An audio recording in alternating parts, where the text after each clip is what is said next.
His sister has threatened to kill me. My youngest daughter has been violent towards me. JJ has been violent towards the youngest child. I'm scared. I'm not just scared for me, I'm scared for my youngest child. My concerns stem from violence that has been, as you see in the evidence provided, acted towards me. It's been towards the younger sister. Do for a living, but they generate a mountain of paperwork, a mountain of it, this much. I really don't need all that. And let me just This isn't just another custody dispute, this is a battle where fear, threats, and family breakdown collide. A mother pleads for safety, a father fights for credibility, and a judge holds the final say. Again, even though I read it, Ms. Hernandez Jackson,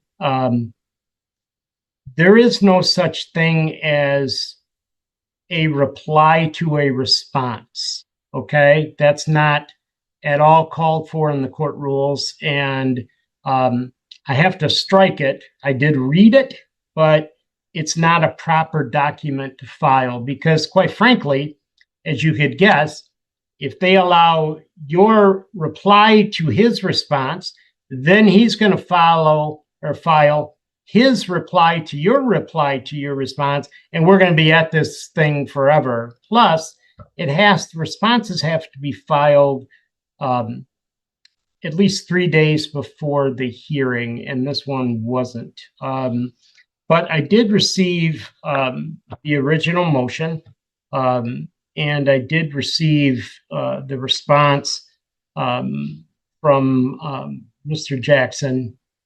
And before I turn to the parties, I'm going to tell you both this. You have a problem that has taken a long time to create. This child is 15, and when children reach a certain age, it's hard to force relationships upon people. Anytime there's a dispute between a child and a parent, the first line of defense for that parent is to blame it on the other parent and say they're alienating them. I don't know if that's going on or not. But I read some very disturbing things in here, things that don't quite. Notice how the judge immediately grounds the case in past rulings: divorce in 2019, joint custody, repeated motions since 2022. That history matters because custody fights rarely erupt overnight. Do you think old wounds are driving today's conflict? It make me happy. There have been numerous motions in 2022 on this case, and the last motion was October 25 of 2024. The last custody order was June 20th of 2019, and that was the judgment of divorce, and the parties were granted joint legal custody with plaintiff awarded physical custody. And now we are here because we have problems with this 15-year-old daughter. So I read your motion, Ms. Jackson. Anything you want to add to it before we hear from Mr. Jackson? Of course. Thank you, Referee Winter, and thank you for the feedback. I appreciate it. I am here today as a mother who's deeply concerned about my teenage daughter. I do hear your concerns about relationships not being forced, but prior to the incident that happened August of 2024, my daughter and I did have a relationship, and I'm looking for reconciliation. My goal is peace, healing, and stability for her, for myself, and for her younger sister. And my concerns stem from violence that has been, as you see in the evidence provided, acted towards me. It's been towards the younger sister. And unfortunately, I had to make a really hard choice, Your Honor. a choice where if my eldest daughter's actions, how they would impact the youngest child, who I am solely responsible as her father, left the picture when she was 4 months old. So I am the sole provider in that situation. I want the court to know that I have not contested paying for my daughter's needs, our daughter's needs. I continue to pay child support. I cover the phone bill for Mr. Jackson's eldest daughter. I was married to him for a really long time, so I feel like it's the right thing to do. And she's had a lot of behavioral issues with Mr. Jackson in the house and just et cetera. She ended up having to go to military school. So that's the one thing I could commit to while I'm in an active Chapter 13 bankruptcy. And I even pay the YMCA membership for him and the children so that they have that. But despite paying Mr. Jackson, ultimately, he has placed limits, whether we get therapy. He has used the words against me. His family has, his sister has threatened to kill me. My youngest daughter came home in August of 2025. She saw her eldest sister and she told me, hey, Jayla hates you. I mean, excuse me, I'm so sorry. JJ hates you. And mommy, her aunt wants to kill you. And JJ said she's going to take you away from me one day. I am just asking, Your Honor, for a guardian ad litem. I've sat with legal aid too over the past couple months to work on this because transparently, Your Honor, it took me a while. I do not live in Grand Rapids. I had to turn over my car because I'm in an active Chapter 13, and now I'm in process of getting a new vehicle. The mother paints a chilling picture: allegations of threats, violence, bankruptcy struggles, even recent surgery. She frames herself as both protector and victim. But in family court, heartfelt testimony still must translate into evidence. Would you believe her story? The trustee has approved it due to my youngest daughter being in a school district that requires me to have a vehicle. And I'm asking for friend of court review that includes therapy history, the domestic violence context, and academics, and to allow me to obtain the 5 years of records to provide that to the FOC review, order neutral court-approved reunification therapy with no unilateral provider charges, and provide support such as high conflict parenting education through FOC resources, and enforce parenting time that is consistent with our original agreement, but after reunification therapy and things are safe for my youngest daughter and I, because that is my biggest concern. JJ has been violent towards me. JJ has been violent towards the youngest child. JJ has been, unfortunately, I believe, coached and trained to say the things that she said to her grandmother, who is 68 years old. JJ was telling my mother and my child that her aunt, Casey, threatened to kill me. And I am just extremely concerned. And I have tried my best. But also I was very sick. I had a emergency surgery in the middle of March that also delayed to this process. And I had a lot of complications with that surgery. I ended up losing an organ. So I just got off FMLA recently and I'm still, adjusting to like a new normal with a missing organ. So I'm just asking for the court's help. That's all I'm asking. My daughter and I talked actually yesterday because I told her I'm buying this car. Hey, this is something I want to give to you next year when you're able to drive yourself to school. She was like, I like it. It's great. But there are some deep-rooted issues that we need to talk through and address before I can have her in my house. I'm scared. And I know I've communicated with you back in the hearing in February. And I'm not just scared for me. I'm scared for my youngest child. When you have an eldest child. Okay, I got it. Yeah. Hernandez Jackson, you're starting to repeat yourself. Okay, sorry.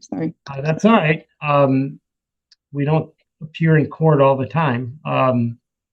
I read those things that you requested, and quite frankly, those are going to be cost prohibitive for you. A guardian ad litem costs $5,000 to start, and usually I will split that if I feel that both parents are not looking out for the best interests of their child. Right now, I don't have that yet, but it's a tool in my toolbox. Mr. Jackson, what's going on? Yeah. Good morning, Your Honor. I'll say I take great offense to how the plaintiff is characterizing my relationship with our daughter and our daughter overall. She does deal with depression and anxiety. Yet my daughter has had lead roles and plays as a freshman last year. She's on the softball team. She carries a 3.0 grade point average. Now the father counters with calm precision. The daughter excels academically, stays active, and receives therapy. He portrays stability and denies violence. Two parents, two clashing narratives. Who sounds more credible here, the fearful mother or the defensive father? Despite of the challenges that she's had with her mom, she has weekly therapy. We're up to date on all medical and everything. We're up to date to. The plaintiff has access to school records, medical records, everything. She's in the past set appointments, everything that she stated within her motion, she has access to. As far as any violence or whatever, I don't communicate with Miss Jackson unless it's about our daughter. We have not had interactions, personal interactions in years. These things that she's characterizing is false, really. The notion that our daughter told her daughter about my sister is just false. It's just false. And in the past and in my attachment, I've shown Miss Jackson has asked our daughter not to speak to her. She's asked her not to reach out to her family. She's told a 15-year-old, please don't contact me or my family. How do you do that to your daughter? That's an issue between Miss Jackson and our now 15-year-old daughter. In the past, I have tried to help heal this relationship. Within the past year, I've driven down to Detroit 2 times for our daughter to see her sister, who is not my child. That's not my child. But I want to foster a relationship between her and her sister. Me and Miss Jackson, after the October 25 hearing, had an agreement that we would meet monthly in Lansing. The first meeting Miss Jackson canceled because of transportation, and then got upset with me because I said I would not make a weekly trip to Ann Arbor to spend 8 hours stranded, basically, while her and our child spend time together. On top of it, I have to be around if it's just them because Miss Jackson, in the environment she's created, is hostile for our daughter. And I have to be around in case I need to come pick her up or grab her. Your Honor, honestly, this relationship has nothing to do with me. Our daughter is 15, intelligent, and bright, and has the tools to help start a healthy relationship. Miss Jackson should seek a relationship with our daughter. This has nothing to do with me. Well, one of the things that concerned me. Here the judge reframes the fight, not just legal, but mental health. Forcing a 15-year-old into relationships won't work. That's a rare acknowledgement in court. Law alone can't heal fractured family dynamics. Do you agree with that balance? There was an allegation that you, even though both parties have legal custody, that you unilaterally placed the child in therapy, that there's been some medical neglect, that there was a drug overdose that she didn't find out about. Those are all legal custody issues that need to be discussed between you and Ms. Hernandez Jackson before you do those things. Do you both understand that? Yes, Your Honor. Your Honor, she had the opportunity to help with that. I used the app that she provided me to seek counsel for Miss Jackson, and then I provided her all the information once me and our daughter settled on a therapist. Okay, here's what I'm going to do. Mhm. This what I try and tell people is at some point in time, this moves from a legal issue to a mental health issue. And I think you're knocking right on that door because 15-year-old kids, you can't just grab them by the nape of the neck and throw them in a car and say, you're coming with me. And it becomes difficult. Even though they're minors, it becomes very difficult. But I don't like the unilateral nature of what I'm reading on some of these things. So what I'm going to do is I'm not going to touch physical custody, but I am going to refer legal custody to the front of the court. The judge refuses to change custody but orders a deeper investigation into legal decision-making. A cautious move, prioritizing fairness over quick fixes. If you found this case as shocking as we did, hit like, share your thoughts below, and subscribe for more jaw-dropping courtroom breakdowns. Investigation and recommendation and see if joint legal custody is still warranted. Maybe it should only be given to one of you, who would then make all the decisions relative to school, doctor's appointments, therapists, that type of thing. I don't know if that's the case, but I have to do a deeper dive on that. I can't decide that on a Friday morning. So the fees for that are $300. I generally split it if both parties are working. Are you working, Ms. Hernandez-Jackson?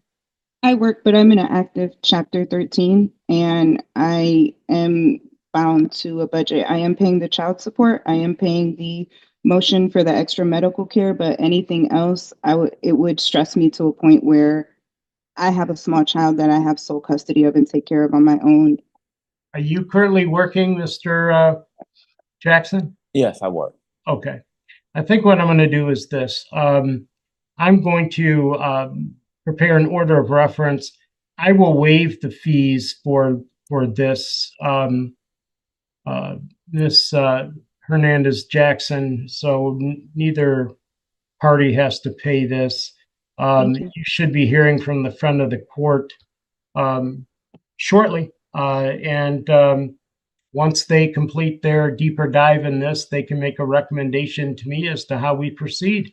I think that's the only fair thing to do at this point. So it's nice seeing both of you. I wish your 15-year-old the best. This is tough business, especially with a 15-year-old. So we'll see if maybe the front of the court can give us some guidance on what should happen as far as legal custody is concerned. You're all set, both of you, with me. Thank you. We're adjourned. Thank you.